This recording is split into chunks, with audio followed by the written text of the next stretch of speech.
एक ऐसी एकेडमी जिसमें कि सिर्फ लड़कियां पढ़ा करती हैं और अलग से इस दुनिया में पावर ही सब कुछ है। उस एकेडमी में हाल ही में एडमिशन लिया है हमारे मेन कैरेक्टर कामिटो ने, लेकिन कुछ खास करने के लिए नहीं, बस अपनी स्कूल लाइफ को एंजॉय करने के लिए। लेकिन सभी लड़कियां काफ़ी ज़्यादा हैरान है इसे यहाँ पर देखने के बाद, क्योंकि पूरी एकेडमी में ये अकेला लड़का जो है, इसी वजह से कई बार इसे चोर समझ लेते हैं लड़कियाँ। तो कई बार सभी लड़कियाँ बोलने लग जाती हैं कि तुम हमारे पेट बन जाओ। लेकिन मजाक से हट के इसे अपनी सेल्फ रिस्पेक्ट भी तो देखनी है, इसी वजह से ये ऐसा कोई काम नहीं करता। लेकिन फिर भी ये लड़कियाँ इसे सही से अपनी लाइफ को एंजॉय करने दे ही नहीं रही हैं। तो फिर क्या हमारा मेन कैरेक्टर इस एकेडमी में सही से पढ़ पाएगा या फिर नहीं? फिलहाल तो एनीमे स्टार्ट करते हैं। तुम वीडियो देखोगे तो तुम्हें पता चल ही जाएगा। एनीमे की शुरुआत में हमें दिखाया जाता है कि दो लड़कियां आपस में अरीना में एक दूसरे से लड़ रही होती हैं, जिसमें से कि जैसे ही एक लड़की जीत जाती है, जिसने कि कोई आर्मर नहीं पहन रखा था, ये बस एक स्वॉर्ड का यूज कर रही थी। जैसे ही दूसरी गर्ल से जीत जाती है, यहाँ पर तालियां बजने लग जाती हैं हर जगह और सभी लोग कहने लग जाते हैं। यहाँ स्टेडियम में ज्यादातर गर्ल्स थी, लेकिन वो भी बस यही बोले जा रही थी, हमें पहले ही पता था कि रिन एसबेली इस मुकाबले को जीतने वाली है।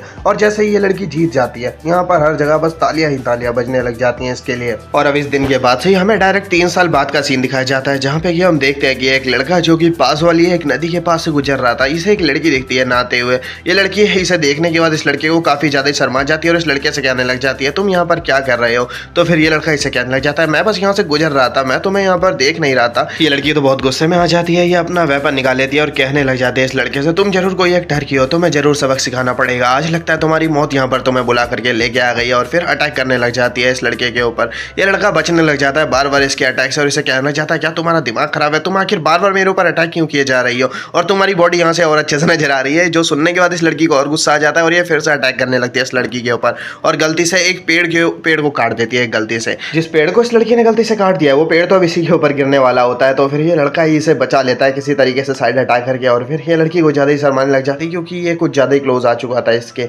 और फिर ये काफी ज्यादा शर्माते हुए इसको एक हिट मार देती है, जिससे कि हमारा ये मेन कैरेक्टर बेहोश हो जाता है। इस लड़की ने हमारे एमसी को बेहोश कर दिया था, लेकिन अब जैसे इसकी आंख खुलती है पूछने लग जाता है इस लड़की से, अब जल्दी से बताओ आखिर तुमने मुझे इस तरीके से पकड़ क्यों रखा है? तो ये लड़की कहने लग जाती है, तुम पहले बताओ कि आखिर तुम इस गर्ल्स अकेडमी में कर क्या रहे हो? यहाँ पर लड़कों का आना तो बिल्कुल सख्त मना है। ये कहने लग जाता है ये लड़का, वैसे मैं यहाँ से अगर ध्यान से देखूँ तो तुम्हारी अंडरवियर नजर आने लग जा रही है यहाँ से। ये सुनने के बाद तो ये लड़की बहुत ज्यादा शर्माने लग जाती है और इसे कहने लग जाती है, तुम जरूर एक टर्की हो और तुम जरूर अपनी मौत मांग रहे हो, तुम इस तरीके से तो कुछ नहीं बताने वाले हो। हमारा एमसी को ज्यादा ही उल्टी सीधी बातें किए जा रहा था इस लड़की से, इसीलिए कुछ ज्यादा ये शर्माने लग जाती है और कहने लग जाती है, तुम तो बहुत ही बुरे हो। लेकिन फिर भी एमसी खड़ा होता है और इसके सर पे पैट करते हुए इससे कहने लग जाता है, अच्छा ठीक है, मैं फिर से तुमसे उल्टी सीधी बात नहीं करूंगा और एक काम करो, ये लेटर जा करके अपने प्रिंसिपल को दे देना, क्योंकि उसी ने मुझे यहाँ पर बुलाया है। ये सुनने के बाद ये लड़की भी काफी हैरान हो जाती है और अपना नाम बताती है कि इसका नाम क्लियर है। अच्छा हाँ, क्लियर भी बस इस वजह से हैरान हो गई थी क्योंकि प्रिंसिपल ने आखिर एक लड़के को क्यों अकेडमी में बुलाया हुआ है, इसी वजह से क्लियर हैरान हो गई थी। और फिर अब ये दोनों साथ में जाने लग जाते हैं। क्लियर कहने लग जाती है कामितो से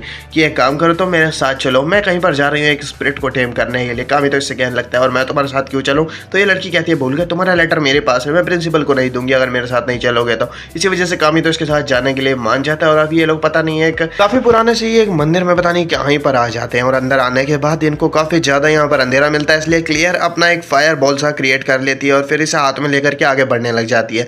यहाँ पर काफी ज्यादा सवाल भी करता है कामितो इससे, तो ये इसे छोटे मोटे जवाब दे देती है और थोड़ी देर में ये उस जगह पर पहुंच जाते हैं जहाँ पे कि वो स्पिरिट थी। यहाँ पर स्पिरिट तो नहीं है, एक स्वॉर्ड होती है जिसे निकालने लग जाती है क्लियर और कहने लग जाती है, ये स्पिरिट यहाँ पर है। कामितो कहने लग जाता है, ये मुझे कुछ ठीक नहीं लग रही है। ये क्लियर से कहता है कि दूर हट जाओ वहां से, लेकिन क्लियर मान ही नहीं रही होती है। ये स्वॉर्ड को निकालने की बार बार बस कोशिश ही की जा रही होती है। कामितो कहता है कि उसे मत निकालना, लेकिन क्लियर तो इस स्वॉर्ड को निकाल देती है। उस स्वॉर्ड के निकल जाने के बाद यहाँ पर बहुत ज्यादा ही रोशनी आ जाती है और वो स्वॉर्ड अटैक करने वाली होती है क्लियर के ऊपर, लेकिन कामितो किसी तरीके से क्लियर को बचा लेता है और इससे कहने लग जाता है, ये स्पिरिट बहुत ज्यादा ही खतरनाक है, हमारे लिए अच्छा होगा अगर हम यहाँ से निकल जाएंगे, तो हम उसका सामना नहीं कर सकते, वो बहुत ही ज्यादा स्ट्रांग है। लेकिन क्लियर तो कहने लग जाती है, देखो अगर मैं यहाँ पर आई हूँ तो अब इस स्पिरिट को टेम करके ही जाऊंगी। ये अपनी फायर स्पिरिट को बाहर निकाल लेती है, जो कि शायद से एक कैट होती है छोटी सी, और अब ये स्वॉर्ड से लड़ना चालू कर देती है।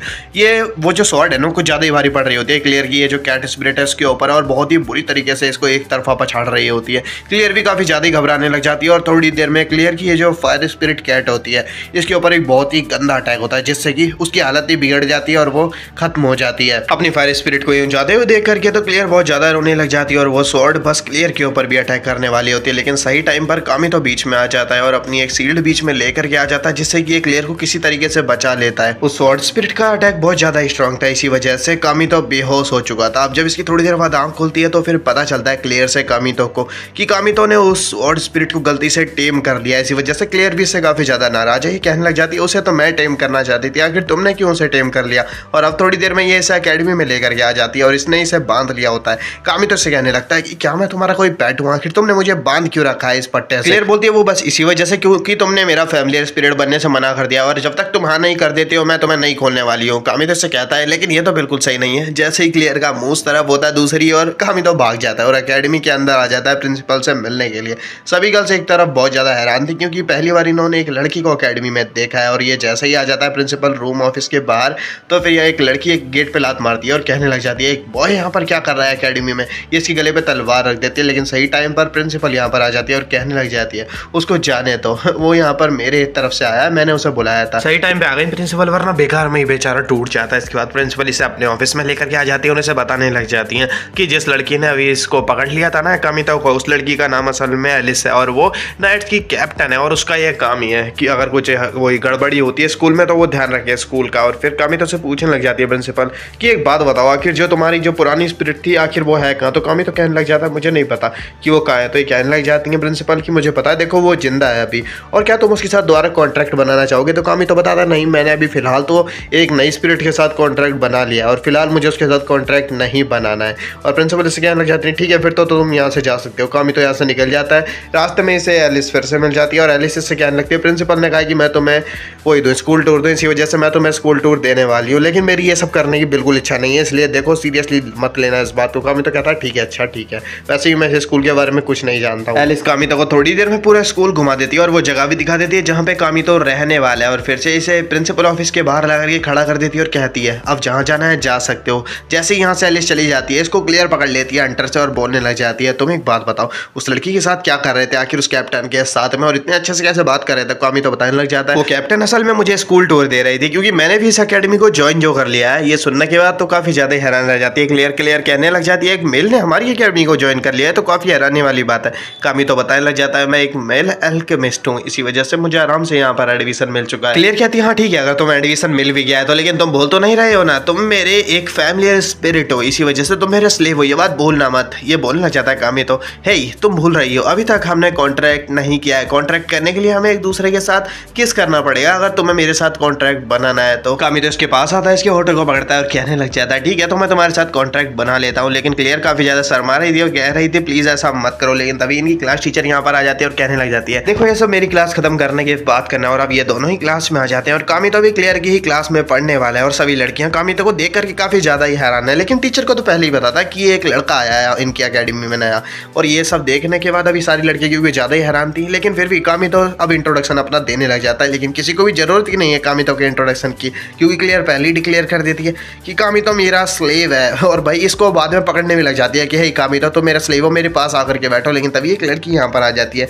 जो कि अपना नाम रिंसलेट बताती है, कहने लग जाती है क्लियर तो हमें कुछ ज्यादा परेशान कर रही होगी, एक काम करो तुम मेरे साथ आकर के बैठो, इसके स्लेव बनने से अच्छा है तुम मेरा स्लेव बन जाओ। और दोनों ही फिर लड़ने लग जाती है आपस में कि कामितो मेरा स्लेव बनेगा मेरा स्लेव बनेगा और इन दोनों की लड़ाई के चक्कर में रिंसलेट की जो नौकरानी होती है वो बढ़ जाती है उसकी मेड और ये आने लग जाती है इनके पास और कहने लगती है मैं लड़ाई को सुलझाऊंगी, लेकिन वो खुद ही गिरने लग जाती है सीढ़ियों से। तो फिर कामितो कहता है ओ माय गॉड बच्ची गिर रही है मैं बचाऊंगा और बचाने के चक्कर में ये खुद ही इसको अपने ऊपर गिरा लेता है और काफी भारी उसका दिल इसके ऊपर गिर जाता है जिसकी वजह से रिंसलेट को और इसको एलिस को काफी गुस्सा आने लग जाता है। ये लोग कहने लग जाते हैं कामितो तुम काफी ज्यादा ठरकी और तुम्हें अभी सबक सिखाना पड़ेगा। ये पीटने लग जाते हैं कामितो को यहाँ पर। इनसे पिटने के बाद ये वापस आ जाता है अपने घर पे। घर क्या ऐसे रहने के लिए झोपड़ा दिया गया, ये इस झोपड़े में रहने के लिए आ जाता है और जैसे ही सवेरे होती है ये वापस अकेडमी में आ जाता है प्रिंसिपल से मिलने के लिए। प्रिंसिपल इसे बताती है कि जो लास्ट टाइम ब्लेड डांस की विनर थी रिन एस्बेल वो वापस आ चुकी है। ये सुनने के बाद तो कामितो काफी ज्यादा ही हैरान रह जाता है और यहीं पे हमें रात के सीन में एक लड़की को भी दिखाया जाता है जो कि शायद से अकेडमी की छत पे खड़ी हुई औरती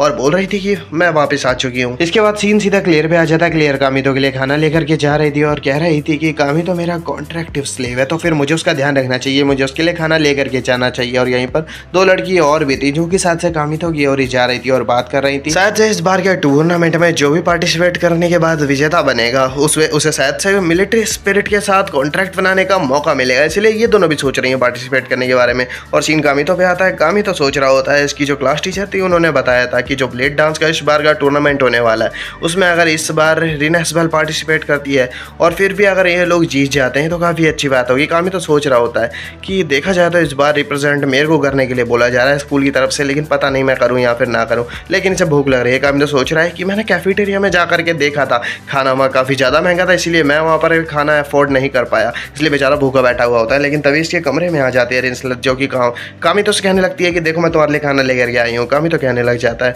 ओह तुम तो काफ़ी ज़्यादा अच्छी हो। ये कहने लगती है हाँ मैं खाना लेकर के आई हूँ क्योंकि तुम मेरे स्लेव हो ना। कामी तो उससे कहता है तुम्हारा दिमाग खराब है क्या, ऐसा बोल करके गेट भेज लेता है। ये कहने लग जाती है अच्छा ठीक है खाना मैं तुम्हें ऐसे ही दे रही हूँ, मेरे स्लेव मत बनो, लेकिन तुम्हें मेरा पैर चाटना पड़ेगा। कामी तो गुस्सा आ जाता है, ये गेट भेज लेता है, उसका पैर भी दबा देता है। ये चिल्लाने लगती है अच्छा ठीक है गेट तो खोल दो। रिंसलेट इसके झोपड़े में आ जाती है और इसे कहने लग जाती है वैसे भी ये खाना एक्स्ट्रा है तो फर्क नहीं पड़ता इस बात से, ये लो इसे तुम खा लेना। ऐसा बोल करके एक कामी तो उसे कहने लग जाती है अच्छा एक बात बताओ मुझे कि आखिर क्यों तुम मेरा स्लेव नहीं बनना चाहते हो। कामी तो बोलने लग जाता है क्योंकि मेरी भी देखो कुछ ना कुछ तो इज्जत है ना, इसी वजह से मैं तुम्हारा स्लेव नहीं बन सकता हूँ, लेकिन फिर भी हम दोनों चाहो तो फ्रेंड बन सकते हैं। ये सुनने की बात तो रिंसलेट शर्माने लग जाती है, लेकिन तभी क्लियर यहाँ पर आ जाती है जो कि कहने लग जाती है हे रिंसलेट तुम आखिर एक बात बताओ मेरे स्लेव को खाना खिलाने की तुम्हारी हिम्मत भी कैसे हुई। ये दोनों ही कुछ ज्यादा ही शोर कर रहे थे, इसी वजह से कामी तो अभी अपनी झोपड़ी से बाहर आ जाता है और इतने में ये दोनों लड़ना चालू कर देते हैं। दोनों ही अपने स्पिरिट पैट को बाहर निकाल लेते हैं एक दूसरे से लड़वाने के लिए। इससे पहले ये लड़ना चालू कर देते कामी तो पूछता है रिंसलेट की मेड से क्या इनका लड़ना सही रहेगा। रिंसलेट की मेड बोलती है ना लड़ने दो, वैसे भी ये बहुत ही अच्छे दोस्त हैं, इस बात से कोई फर्क नहीं पड़ने वाला है। तो ये दोनों ही अब यहाँ पे लड़ना चालू कर देते हैं और इसका असर दूर तक देखने को मिल रहा होता है। इन दोनों की लड़ाई के चक्कर में ये आसपास हीट कुछ ज्यादा ही बढ़ जाती है, इसी वजह से कामितो का जो झोपड़ा था उसमें आग लग जाती है। रिंसलेट बोलने लग जाती है ओ तो इस झोपड़े में आग लग गई है, मैं इसे अभी बुझा देती हूँ, और फिर एक अटैक करती है जिससे कि आग तो नहीं बुझती है लेकिन झोपड़ा ही डिस्ट्रॉय हो जाता है। और फिर झोपड़ा डिस्ट्रॉय करने के बाद रिंसलेट बोलती है लो बुझ गई आग, हाँ सच में आग बुझा दी इसने तो। क्लियर रिंसलेट से बोलने लग जाती है तुम्हारे पावर पे बिल्कुल कंट्रोल नहीं है। रिंसलेट कहने लगती है मुझे पता है लेकिन तुम्हें फिर भी ऐसा नहीं बोलना चाहिए। और इतने में ही जो नाइट्स की कैप्टन थी वो यहाँ पर आ जाती है और कहने लग जाती है तुमने तो यहाँ पर कुछ ज्यादा ही हंगामा कर डाला है, तुम दोनों को जरूर सजा मिलेगी इस चीज की। यहाँ पर नाइट्स आ चुके हैं लेकिन इन दोनों को तो डर लगता ही नहीं है नाइट्स से। ये बोलते हैं एक दूसरे पे इंजाम डाल रहे होते हैं कि हाँ इसकी गलती है इसकी गलती है, लेकिन जो नाइट्स की और दो लड़कियां होती हैं वो मजाक बनाने लग जाती है रिंसलेट का। ये कहने लग जाती हैं ये तो उसी लड़की की बहन है ना जिसने यहाँ इतना बड़ा हंगामा कर दिया था, जो कि धोखेबाज थी। अब तो गुस्सा आने लग जाता है रिंसलेट को भी, ये बोलने लग जाती है कि लगता है तुम्हें सबक सिखाना पड़ेगा। और फिर बाद में ये क्लियर का भी मजाक उड़ाने लग जाते हैं, जिस वजह से क्लियर को भी गुस्सा आ जाता है और ये इनको चैलेंज कर देती है, कहती है कि आ जाओ एक मैच हो जाए, देखते हैं आखिर की कौन जीता है उस मैच में, और वो मैच आज हम रात को ही करेंगे। जो नाइट्स की कैप्टन होती है वो कहती है कि देख लो जरा, फिर बाद में पीछे मत हटना, जब तुम्हारी हालत बिगड़ेगी तो ठीक है, हमारी गलती मत निकालना ठीक है। फिर हम भी मैच को एक्सेप्ट करते हैं तो ठीक है। अब इनकी लड़ाई होने वाली है आज रात को, लेकिन लड़ाई से पहले क्लियर लेके आ जाती है कामितो को अपने घर पे और कहने लग जाती है कि देखो मेरा रूम थोड़ा गंदा है लेकिन तुम यहाँ पर मैनेज करना पड़ेगा, तुम्हारा झोपड़ा तो फट चुका है, आखिर रहोगे कहाँ पर, और तुम हो तो मेरे स्पिरिचुअल पैट, इसी वजह से तुम यहाँ पर रह सकते हो, लेकिन उससे पहले तुम्हें यहाँ पर सफाई करनी पड़ेगी। कामितो के पास अब कोई और रास्ता था नहीं और ये रहने जाता भी कहाँ पर आखिर इतनी रात को, इसी वजह से यहाँ पर ये सफाई करने लग जाता है। और सफाई करते करते ही क्लियर की किताबों से छेड़खानी करने लग जाता है, लेकिन यहीं पर इसे क्लियर की एक पैंट ही मिल जाती है और फिर ये इसे जेब में रख लेता है। ये तो कोई जेब में रखने वाली चीज नहीं होती है, लेकिन यहीं पर क्लियर आके कहने लगती है तुम इस तरीके से मेरी किताबें नहीं देखनी चाहिए, ये तो बिल्कुल सही बात नहीं है। और ये अपनी किताबें खुद ही लेके यहाँ से जाने लग जाती है और बोलती है कामितो से मैं एक बात लेकर के आ रही हूँ, इसी वजह से तुम यहाँ पर सफाई करवाओ, एक काम करो मेरे पेट के साथ मिल करके, और सफाई करने के बाद आज का डिनर भी तैयार कर लेना। कामितो मान जाता है, उसके पास रास्ता भी कुछ और नहीं है और क्लियर निकल लेती है बात लेने के लिए, लेकिन ये कामितो से बोल के जाती है कि अंदर बताना। क्लियर नहाते हुए आज की बैटल की स्ट्रेटेजी इसके बारे में सोचने में लगी हुई थी, लेकिन तभी एकदम से चिल्लाने लग जाती है और कामितो जो कि खाना बताते हुए ये बोल रहा था कि अच्छा खाना तो मैं काफी अच्छा बनाने वाला हूँ। ये जैसी क्लियर की आवाज सुनता है ये जल्दी से क्लियर की ओर ही जाने लग जाता है और अभी हमें दिखाया जाता है कि जो क्लियर है उसके ऊपर एक वाटर स्पिरिट ने हमला कर दिया होता है, नहीं मतलब इसकी बॉडी को पकड़ लिया होता है एक वाटर स्पिरिट ने। क्लियर की ये जो पेट है ये तो अटैक करने वाली होती है क्लियर के ऊपर, लेकिन कामितो इसे रोकता है, कहता है नहीं उस पर अटैक मत करना, वो देखो कुछ नहीं कर रही है, उसके ऊपर किसी और ने अभी कब्जा कर रखा है, अगर तुमने अटैक करा तो क्लियर को ही चोट लग जाएगी। लेकिन कामितो खींच लेता है वाटर स्पिरिट से दूर किसी तरीके से क्लियर को, और वो वाटर स्पिरिट वहां से गायब हो जाती है। कामितो क्लियर से कहता है ये लो रुमाल से अपना मुंह पहुंच लो, अबे लेकिन ये उसे उसी की पैंटी पकड़ा देता है, जिस वजह से क्लियर का दिमाग खराब हो जाता है। ये कहने लगती है ये तुम्हारी जेब में क्या कर रही है, ये अच्छी खासी तुड़ाई कर देती है कामितो की यहाँ पर। और इसके बाद ये दोनों ही साथ में डिनर करने लग जाते हैं। कामितो ने खाना काफी ज्यादा अच्छा बनाया हुआ था, इसी वजह से क्लियर को भी कामितो का खाना बनाया वो काफी ज्यादा अच्छा लग रहा था। कामितो इससे बोलता है तुम्हारा शुक्रिया मेरी तारीफ करने के लिए। कामितो से पूछने लग जाता मुझे एक बात बताओ, आखिर तुम इतनी पागल क्यों रहती हो हमेशा स्ट्रॉन्ग स्पिरिट के चक्कर में। तो फिर क्लियर इसे बताने लग जाती है कि इसे किसी से मिलना है, ये रूबिया एलिस्टीन से मिलना चाहती है जो कि इसकी बड़ी बहन है, और तो और ये अलग से एलिस्टीन पेंडेंट भी दिखाती है और बोलने लग जाती है मेरे को इससे जरूर मिलना है। कामितो बोलने लग जाता है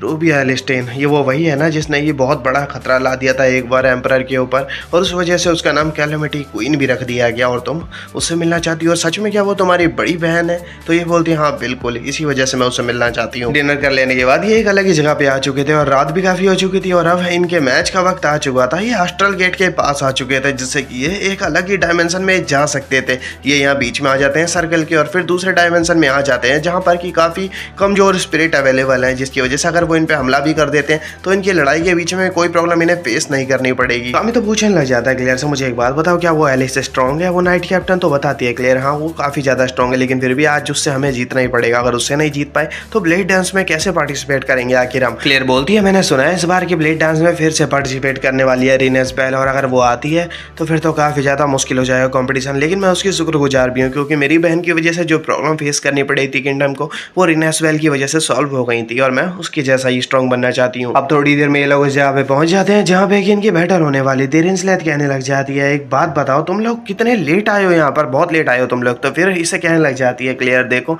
हम इस वजह से लेट हुए हैं क्योंकि आज मैं जब शावर ले रही थी तो मैंने कोई प्रॉब्लम फेस करी है वहाँ पर, लेकिन तभी ये नाइट कैप्टन और इसकी यहाँ पर जो टीम थी वो भी आ जाती है और यहाँ पर क्लियर कहने लग जाती है तुम क्या यहाँ पर कोई कूल सी एंट्री लेना चाहती थी जो कि ऐसे शोर मचा रही है? तो नाइट कैप्टन कहने लग जाती है क्या तुम्हारा दिमाग खराब है? ऐसा कुछ भी नहीं है। क्लियर सभी लोगों को अब अपनी स्ट्रेटेजी बताने लग जाती है, बोलती है कि मेरे पास एक रास्ता है, हम एक काम करते हैं कामी, तो तुम शॉर्ट रेंज में अपनी वेपन से अटैक करना और तुम रिंसलेट तुम्हारे पास लॉन्ग रेंज का वेपन है तुम उसे यूज करना और मैं मिड रेंज से अटैक करूंगी, इससे हम शायद से जरूर जीत जाएंगे। क्लियर की बात से ये तीनों ही सहमत हो जाते हैं और इतने में ही एलिस भी अपने स्पिरिचुअल पैरेट को बाहर निकाल लेती है जो कि एक ईगल होता है और वो लड़ने के लिए पूरी तरीके से तैयार है और कामी तो भी अपने स्पिरिचुअल पैरेट को बाहर निकालने लग जाता है जो कि एक छोटी सी तलवार चाकू है। यार तलवार कहाँ है, ये एक छोटा सा चाकू बाहर आता है जो देखने के बाद कामी तो हैरान हो जाता है, कहने लगता है यार इतना सा चाकू, मैं तो तलवार बाहर निकालने वाला था। और यही देखने के बाद काफी ज्यादा क्लियर भी हैरान हो रही थी, ये सोच रही थी कि यार इससे हम क्या करेंगे आगे। कामी तो लेकिन फिर भी अपने इसी नाइफ से लड़ने के लिए तैयार हो जाता है और ये एलिस की ओर ही बढ़ने लग जाता है और एलिस ने भी अपना स्पिरिचुअल पैड बाहर निकाल रखा था, वो भी अटैक कर देती है कामितो के ऊपर, लेकिन तभी क्लियर के ऊपर अटैक हो जाता है। लेकिन क्लियर आराम से अपने आप को बचा लेती है और इसी वक्त कामितो पे भी अटैक होता है तो कामितो भी अपने आप को बचाना चालू कर देता है। लेकिन रिंसलेट इसी वक्त एक नेट्स की एक जो होती ना टीममेट थी उसको नॉकआउट कर देती है और इसमें मरते नहीं है। देखो उसको तीर लगाता है रिंसलेट का लेकिन उससे वो मरी नहीं है, वो अपनी रियल वर्ल्ड में वापस जा चुकी है। एक नाइट को रिंसलेट ने बाहर निकाल दिया और एक नाइट को क्लियर बाहर निकाल देती है और अब ये 1-on-1 का मुकाबला बन जाता है एलिस के बीच में और कामितो के बीच में। और कामितो अब एलिस की ओर ही जाने लग जाता है, लेकिन फिर भी एलिस तो घबरा ही नहीं रही थी। जब कामितो इसकी ओर आ रहा था ये अपने वेपन को बाहर निकाल लेती है और कहने लग जाती है कामितो से ये मेरा वेपन ये काफ़ी ज़्यादा स्ट्रॉन्ग है तो ये तुम्हें कैसा लग रहा है? कामितो बोलता है वेल ये तो काफ़ी ज़्यादा बढ़िया सुंदर है। ये कहने लग जाती है तुम्हारा शुक्रिया। कामितो कहता है नहीं मैं तो तुम्हारी बात कर रहा था। ये कहने लगती है क्या तुम्हारा दिमाग खराब है, तुम क्या मजाक कर रहे हो इस वक्त भी? देखो ये तो तुम भी जानती हो और मैं भी कि कामितो छोटे से चाकू से वैसे भी नहीं जीत सकता है एलिस से, इसी वजह से क्लियर उसका सपोर्ट करने लग जाती है और रिंसलेट भी ये दोनों ही अटैक करते हैं अपने अपने एलिस के ऊपर, लेकिन इन दोनों की अटैक आपस में टकरा जाते हैं जिसकी वजह से वो खत्म हो जाते हैं और ये दोनों आपस में लड़ने लग जाते हैं कि मुझे करने दो अटैक तुम मत करो। क्लियर और रिंसलेट जब आपस में लड़ रहे थे लेकिन तभी एकदम से एलिस चौंक जाती है और कहने लगती है हमें अपनी लड़ाई अभी के अभी रोकनी पड़ेगी, वो भी इसी वजह से क्योंकि यहाँ पर एक डीमन स्पिरिट आ चुकी थी जो कि काफी ज्यादा ही बड़ी थी, जिसे देखने के बाद सभी काफी ज्यादा हैरान हो रहे थे। और तभी यहाँ पर हमें एक लड़की को देखते हैं जो कि कहने लगती है कामितो से काफी लंबा समय हो गया कामितो तुमसे मिले हुए, आखिरकार मैं तुमसे मिल ही गई। तो तुम में से कोई अगर इस लड़की के बारे में जानना चाहता है तो मैं तुम्हें बता देता हूँ, ये कामितो की ओल्ड स्पिरिट है और कामितो की स्पिरिट का नाम है रेस्टिया। सब लोग इसे देख करके हैरान हुए जा रहे थे, लेकिन रेस्टिया कामितो से कहती है तुम अभी तक पूरे नहीं हो पाए हो काजा में कामितो, मैं तुम्हारी हेल्प करती हूँ, तुम चिंता मत करो। जहाँ एक तरफ सभी लोग इस डीमन स्पिरिट को देखने के बाद काफी ज्यादा ही डर चुके थे, वहीं दूसरी और क्लियर के दिमाग में कुछ अलग ही चल रहा था। ये तो बस उस डीमन स्पिरिट की ओर ही बढ़े जा रही थी और कामितो लगता है इसके मन के विचार समझ पा रहा था। ये आता है क्लियर के पास और कहने लगता है तुम वो तो नहीं करने की सोच रही हो, देखो तुम उस डीमन स्पिरिट के साथ कॉन्ट्रैक्ट नहीं बना सकती हो, वो काफी ज्यादा स्ट्रॉन्ग है। लेकिन क्लियर कहती है देखो तुम काफी ज्यादा वीक हो, मैंने तो सोचा था तुम स्ट्रॉन्ग निकलोगे और मेरी हेल्प कर पाओगे, लेकिन अगर तुम मेरी देखो जानते हो मेरी वजह कि आखिर मैं क्यों उसे पकड़ना चाहती हूँ और अगर मैं ऐसा नहीं कर पाती हूँ तो मैं अपनी बहन से नहीं मिल पाऊंगी, इसलिए मुझे रोकना मत। ऐसा बोल करके क्लियर आ जाती है इस डीमन स्पिरिट से लड़ने के लिए और उस पर अटैक करने लग जाती है बिना रुके, लेकिन उस डीमन स्पिरिट पे तो कोई असर हो ही नहीं रहा होता है, उस पर कोई फर्क पड़ ही नहीं रहा होता है और थोड़ी देर में हालत बिगड़ने लग जाती है क्लियर की, जो देखने के बाद कामितो का भी मूड खराब होने लगता है। कामितो सोचने लग जाता है कामितो को जाकर के उसे बचाना ही पड़ेगा क्लियर को, वरना वो मारी जाएगी। लेकिन कामितो से पहले कि वहां पर पहुंच पाता, यहाँ पर जो क्लियर की स्पिरिट थी वो बाहर आ जाती है क्योंकि वो डीमन स्पिरिट मार नहीं वाला था क्लियर को और वो भाई बाहर आ गई थी क्लियर की स्पिरिट, इसी वजह से वो मारी जाती है उस डीमन स्पिरिट से। तो फिर रोना चालू कर देती है क्लियर क्योंकि अब उसे वो सारी यादें याद आने लग जाती हैं जो उसकी स्पिरिचुअल पेट थी ना कैट, उसके बारे में सारी बातें याद आने लग जाती हैं कि किस तरीके से ये दोनों साथ में टाइम स्पेंड किया करते थे और किस तरीके से इन्होंने अब तक अपना साथ में में समय बिताया है, लेकिन अब वो जा चुकी है। इसी वजह से क्लियर काफ़ी ज़्यादा ही रो रही होती है। लेकिन तभी यहाँ पर कामितो भी आ जाता है और कामितो काफ़ी गुस्से में था। इसी गुस्से के साथ कामितो अपनी स्वॉर्ड को बाहर निकाल लेता है और कहने लग जाता है मैं सबसे ज़्यादा स्ट्रॉन्गेस्ट ब्लेड डांसर हूँ, और काट डालता है इस डीमन स्पिरिट को। ये देखने के बाद सभी लोग काफ़ी हैरान थे कि कामितो ने इतनी आराम से इतने पावरफुल स्पिरिट को हरा दिया। और कामितो के पास अब आ जाती है क्लियर और इसे पकड़ के कहने लग जाती है तुम अगर ये कर सकते थे तो तुमने पहले ही क्यों नहीं करा, तुमने बताया क्यों नहीं कि तुम पहले ही इतने ज़्यादा स्ट्रॉन्ग थे। रहने दो, इसमें तुम्हारी कोई गलती नहीं है, सारी गलती मेरी है। मैं वीक हूँ, इसी वजह से मेरा पेट मारा गया, और अलग से मैं वीक हूँ, इसी वजह से मैं अपनी बहन को खो चुकी हूँ पहले ही। अब यहीं से हमें कुछ समय पहले का, मतलब काफ़ी समय पहले का पास्ट का सीन दिखाया जाता है, जहाँ पे ये बहुत सारे बच्चों को एक ऑर्गेनाइजेशन वालों ने किडनैप कर रखा होता है और ये सब इनके ऊपर एक्सपेरिमेंट कर रहे होते हैं शायद से। और यहीं पे हमारा कामितो भी होता है और कामितो की वो स्पिरिट भी होती है जो कि लास्ट टाइम कामितो के साथ कॉन्ट्रैक्ट बना चुकी थी। और अब हमें वो सीन दिखाया जाता है जब कामितो ने इस स्पिरिट के साथ कॉन्ट्रैक्ट बनवाया था। ये सभी इसी ऑर्गेनाइजेशन की वजह से कामितो ने उसके साथ कॉन्ट्रैक्ट बनाया था। और उसके बाद यहीं से हम एक पल के लिए रेन एसबेल को भी देखते हैं जो कि हमारा कामितो ही है। ये हैरानी की बात है थोड़ी सी। और अब यहीं से सीन चेंज होकर के प्रेजेंट पे आ जाता है। कामितो लास्ट लड़ाई की वजह से बेहोश हो गया था जब इसकी लास्ट टाइम लड़ाई हुई थी, और अब जब इसकी आंख खुलती है तो ये बेड पे लेटा हुआ था और इसके बिस्तर पे ही कोई होता भी है। जैसे ही चादर हटाता है तो यहाँ पर एक लड़की लेटी हुई थी सफ़ेद बालों वाली, और इसने कुछ पहन नहीं रखा था। कामितो इसे देख करके हैरान रह जाता है और इससे पूछने लग जाता है तुम आखिर हो कौन। ये लड़की बार बार कामितो को मास्टर कह करके बुला रही थी, तो कामितो बोलने लग जाता है मैं तुम्हारा मास्टर नहीं हूँ, आखिर तुम मेरे को मास्टर क्यों बोल रही हो। तो ये लड़की बोलती है क्योंकि आप हो मेरे मास्टर, इसी वजह से मास्टर बोल रही हूँ। ये लड़की थोड़ी देर में कामितो को सब कुछ समझा देती है कि ये उसी स्वॉर्ड की स्पिरिट है जिसके साथ में कॉन्ट्रैक्ट बना रखा है कामितो ने। और कामितो देख करके थोड़ी देर में हैरान हो जाता है कि ये एक लड़की में भी बदल सकती है, मतलब रूप चेंज होकर के ह्यूमन बॉडी का शेप ले सकती है।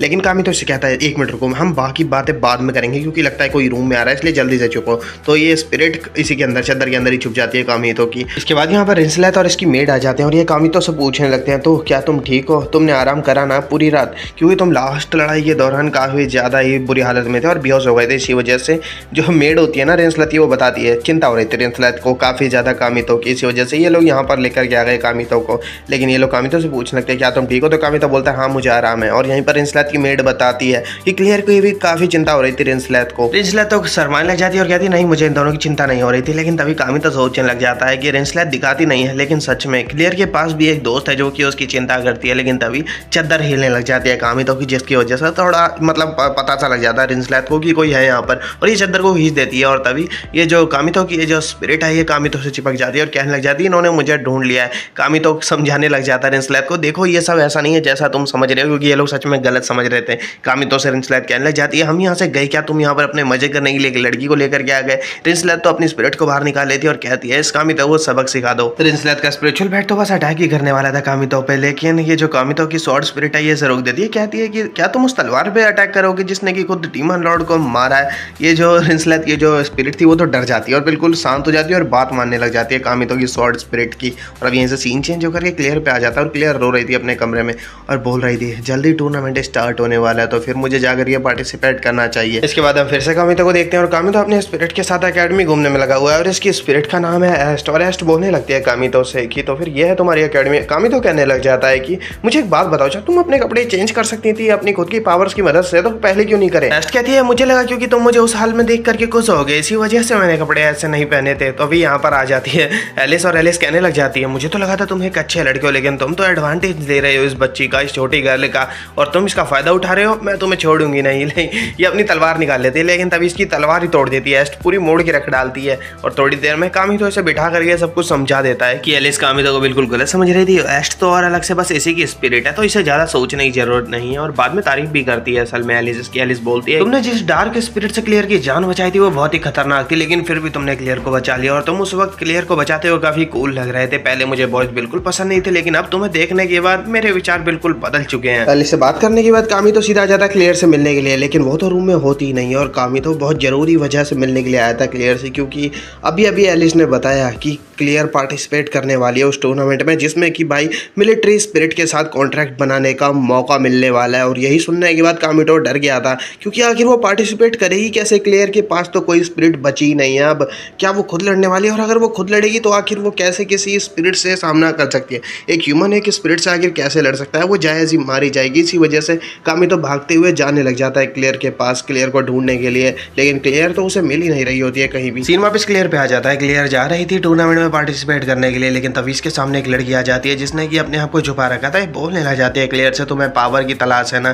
क्लियर बोलने लग जाती है मैं पहले भी अकेले थी और अभी भी अकेले ही लड़ूंगी, मुझे कामितो की कोई ज़रूरत नहीं है। ये लड़की बोलती है क्लियर से, तुम्हें ताकत की ज़रूरत है ना, मैं तुम्हें ताकत देती हूँ, तुम इस स्पिरिट के साथ कॉन्ट्रैक्ट बना लो, मैं ये स्पिरिट तुम्हें दे रही हूँ। क्लियर मान जाती है और ये इस स्पिरिट को ले लेती है और क्लियर बोल रही होती है कि मैं जरूर स्ट्रॉन्ग बनूंगी और मैं इसके साथ कॉन्ट्रैक्ट बना रही हूँ। और ऐसा क्या है कि ये बना लेती है इस स्पिरिट के साथ कॉन्ट्रैक्ट। और इस लड़की को देख करके पहले ही पता चल रहा है ये कामितो की वही ओल्ड स्पिरिट है और ये चाहती है कामितो अपनी पूरी पावर को अनलॉक कर ले। ये बोलती है क्लियर से कि तुम्हारी वजह से कामितो अपनी आधी पावर्स को अनलॉक कर पाया और वो तुम्हारी वजह से शायद पूरी भी कर लेगा। अब यहीं पे हमें कैलेमिटी क्वीन रूबी एलेस्टीन के बारे में बताया जाता है, जो कि हम किसी और के मुंह से नहीं, हम कामितो के मुंह से ही उसके बारे में सुन रहे हैं कि रूबी एलेस्टीन जिसने कि फायर किंग की सबसे पावरफुल स्पिरिट को चोरी कर लिया था, इसी वजह से इनके एम्पायर पे तबाही छा गई और हर जगह पर उन्होंने तबाही मचा दी थी और तभी रूबी एलेस्टीन वहां से गायब हो गई और इसी वजह से उसको नाम दे दिया गया था कैलेमिटी क्वीन का। और इसी वजह से कामितो बोल रहा होता है इसमें भला क्लियर की क्या गलती है, क्लियर बस मिलना चाहती है अपनी बहन से, इसी वजह से मुझे जा करके उसे बचाना पड़ेगा क्योंकि वो टूर्नामेंट में बिल्कुल नहीं जीत सकती है और वो जायज ही मारी जाएगी। कामितो भी भागते हुए एस्ट के साथ टूर्नामेंट वाली जगह पर ही आ रहा था और यहाँ पर हम देखते हैं कि बहुत घमासान लड़ाई चल रही होती है और दो लड़कियां लड़ने में लगी हुई होती हैं क्लियर से और ये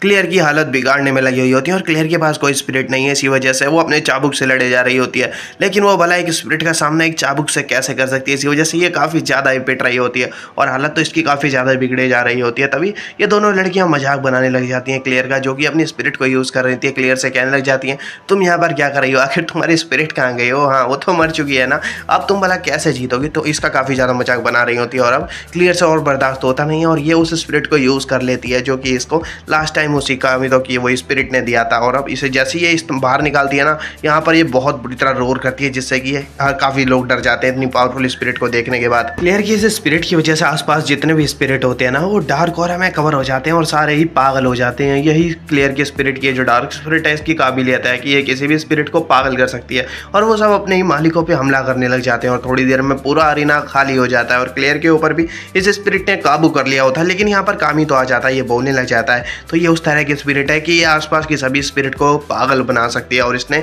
क्लियर को भी अपने काबू में कर लिया। हमें किसी भी तरीके से क्लियर को बचाना पड़ेगा। ये बोलता है एस्ट से जल्दी से तुम अपनी पावर को यूज करो और स्वॉर्ड में बदल जाओ और ये ऐसी करती है एस्ट, ये स्वॉर्ड में बदल जाती है और फिर कामितो अटैक करने की सोचता है। लेकिन तभी क्लियर होश में आ जाती है और ये कामितो के पास आकर कहने लगती है तुम यहाँ पर क्या कर रहे हो। कामितो इससे कहता है कि तुम्हें होश में आना पड़ेगा, क्या तुम यही चाहती थी, इस तरह की ताकत तुम्हें चाहिए थी, देखो उस स्पिरिट ने क्या कर डाला। लेकिन क्लियर बोलती है मुझे बस बहुत ज़्यादा ताकतवर बनना था, इस तरह की ताकत मुझे नहीं चाहिए थी और तुम आखिर मेरा दर्द कैसे समझ सकते हो कि क्यों मैं इतना ताकतवर बनना चाहती हो। क्लियर कामितो के ऊपर हंटर भी मार देती लेकिन कामितो इससे कहता है मैं हमेशा तुम्हारे साथ रहूंगा। क्लियर कामितो से ये बात सुनने के बाद वो होश में आ जाती है और कामितो से कहने लगती है तुम हमेशा से मेरे स्पिरिट थे और कामितो बोलता है हाँ मुझे पता है, अभी तो सुलह हुआ था लेकिन तभी ये स्पिरिट कामितो पे अटैक कर देती है। लेकिन कामितो किसी तरीके से इसे रोक देता है और क्लियर से कहता है जल्दी से पीछे हटो और फिर ये क्लियर से कहता है एक बार इसे शांत कराने की कोशिश करो। क्लियर बोलती है मैं इसे कैसे शांत करा सकती हूँ। कामितो इससे बोलता है अपनी स्कारलेट को क्या तुम शांत नहीं करा सकती हो। ये कामितो से बोलने लग जाती है क्लियर की क्या बात कर रहे हो तुम, लेकिन स्कारलेट तो मर चुकी है ना। कामितो बोलता है नहीं वो नहीं मेरी है। कामितो एक कट मार देता है इसके ऊपर, इस स्पिरिट के ऊपर, जिससे कि स्कारलेट बाहर आ जाती है जो कि इसके अंदर फंस चुकी थी और स्कारलेट को देखने के बाद तो बहुत ही ज्यादा खुश हो जाती है क्लियर। कामितो क्लियर से पूछता है मुझे एक बात बताओ वो स्पिरिट आखिर तुम्हें मिली कहाँ से थी। लेकिन इससे पहले कि क्लियर कुछ बोल पाती यहाँ पर रेस्टिया आ जाती है और फिर रेस्टिया को देखने के बाद कामितो बोलने लग जाता है रेस्टिया तुम यहाँ पर क्या कर रही हो। रेस्टिया बोलती है मैंने जो तुम्हें गिफ्ट दिया क्या तुम्हें पसंद आया। कामितो को समझ में आ जाता है अब तक जो हुआ है वो रेस्टिया ने ही किया है। ये कामितो से बोलने लग जाती है कि मैं तुम्हें एक गिफ्ट और देती हूँ। कामितो बोलता है लेकिन तुम ये सब कर क्यों रही हो। ये कामितो से बोलती है रेस्टिया ये सब तो तुम ही चाहते थे ना, मैं तुम्हें पावर दे रही हूँ जो कि तुम चाहते थे। और ऐसा बोल करके ये यहाँ पर एक पता नहीं क्या गिरा देती है, मिसाइल से गिरा देती है। ये वही स्पिरिट है हाँ जो कि मिलिट्री से में जीतने वाले को मिलने वाली थी, जीतने वाले को यही स्पिरिट मिलती, लेकिन रेस्टिया ने इसे भी पागल बना दिया है। कामितो रेस्टिया को देख करके इससे बात करने की कोशिश करता है लेकिन रेस्टिया यहाँ से चली जाती है कामितो से ये बोल करके मैं तुमसे अगली बार जरूर बात करूंगी। कामितो रेस्टिया को देख करके सोच रहा होता है ये रेस्टिया है लेकिन इसके साथ हुआ क्या, 3 साल पहले तक तो ये बिल्कुल ठीक थी, ये सब क्या मेरी वजह से हुआ है, क्या रेस्टिया मेरी वजह से ऐसी बन गई है। रेस्टिया तो यहाँ से चली जाती है लेकिन रेस्टिया के जाते ही वो जो मिलिट्री स्पिरिट थी ना वो बाहर आ जाती है उस टीन के डिब्बे से और ये काफी गुस्से में थी क्योंकि ये पागल हो गई थी। तो चलो फिर इस पार्ट को इतना ही रख लेते हैं, बाकी की स्टोरी को नेक्स्ट पार्ट में कवर करेंगे। मिलते हैं गाइस, बाय।